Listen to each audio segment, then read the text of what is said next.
नमस्कार friends, happy kitchen को आपण मानक समस्त को स्वागत। आज आम घरे बनवा चाहे सोया बड़ी तरकारी, जोटा कि आम बिना प्याज रसुण बनवा पूरा सोया बड़ी तरकारी रेसिपी मुझे कहि।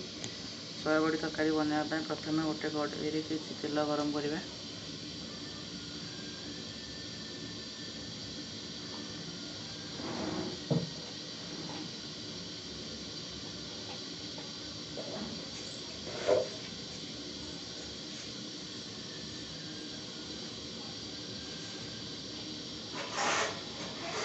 आउ किछि आलू को धोईदेवा भल भाव आउ मिल मेकर सोया बड़ी को पानी रे भल भाव 15 मिनट पर्यटन बतुरेदेवा, जहाँफल से भल भाव बतुरी पूरा नरम हो।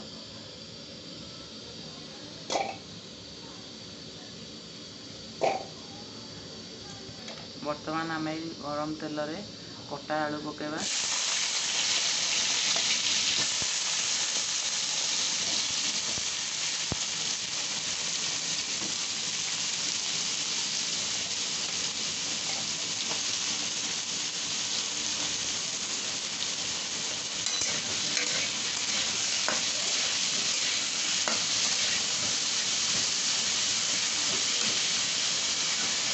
आलू कलर रेड होगा पर्यटन आम फ्राए करने छाड़ीदे। बर्तमान फ्रेंड्स आलू भल भाव में फ्राए हो जाए। आम मिल मेकर को चिपुड़ी देकी भल भाव में पानी काढ़ी आम कड़े पकईदे, भल भाव में गोलैदे।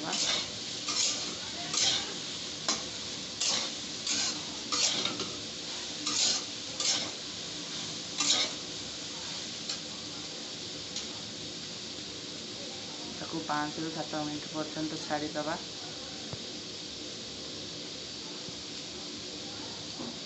बर्तमान आम स्वाद अनुसार किसी लुण पकेवा। बर्तमान आम गोटे चामच हलदी पकईदे, छोट चामच रे भल भाव में गोलैदे।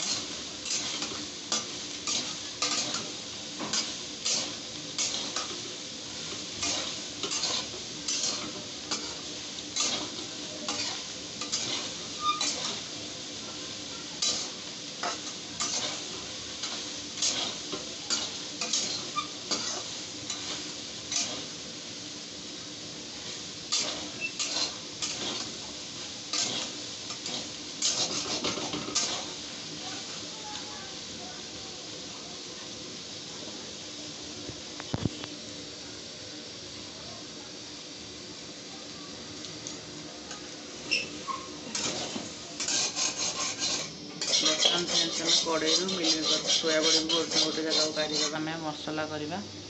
मसला करने प्रथम कड़े किसी तेल गरम करवा।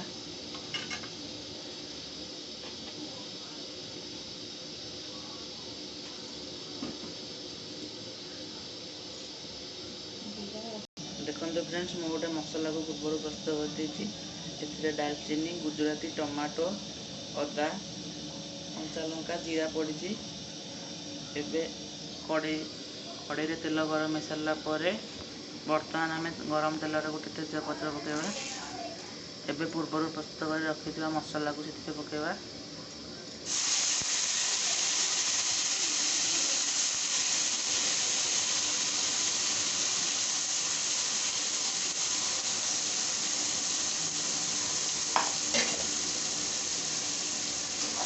मसला को भल भाव में गोलैदे।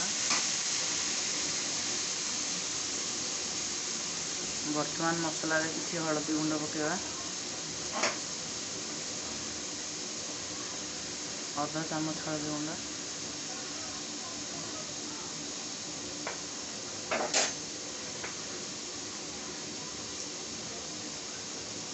बर्तमान गोटे छोट चामच लंका गुंड पकेवा।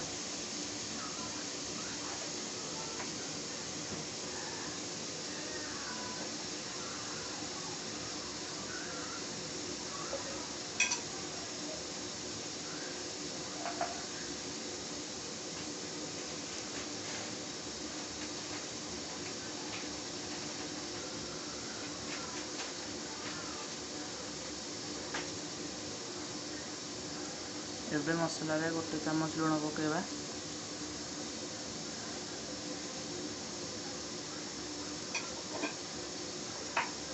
ବର୍ତ୍ତମାନ ମସଲାକୁ ଭଲ ଭାବରେ ମିକ୍ସ କରିଦେବା।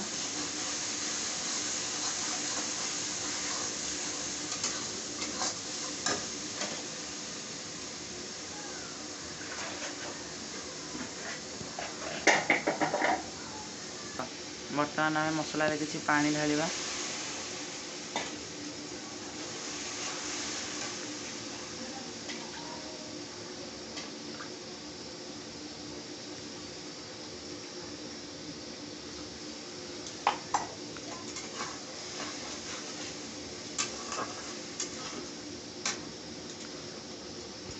ବର୍ତ୍ତମାନ ଆମେ ମସଲାରେ କିଛି ଚିକେନ ମସଲା ପକାଇବା।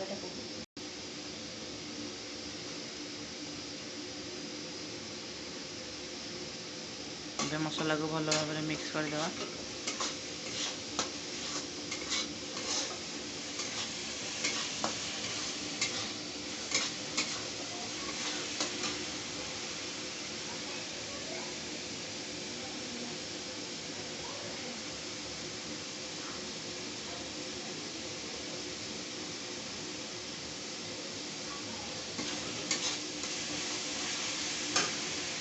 ଏବେ ପୂର୍ବରୁ ଆମେ ଯେଉଁ ଆଳୁ ଓ ସୋୟାବଡ଼ିକୁ ଫ୍ରାଏ କରି ରଖିଥିଲେ ତାକୁ ଆମେ ମସଲାରେ ପକାଇଦେବା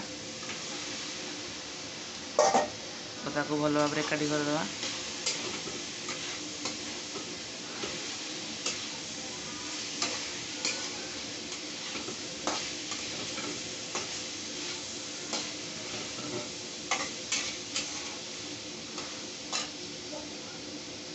ବର୍ତ୍ତମାନ ଆମେ ମସଲାରେ କିଛି ପାଣି ଦେବା।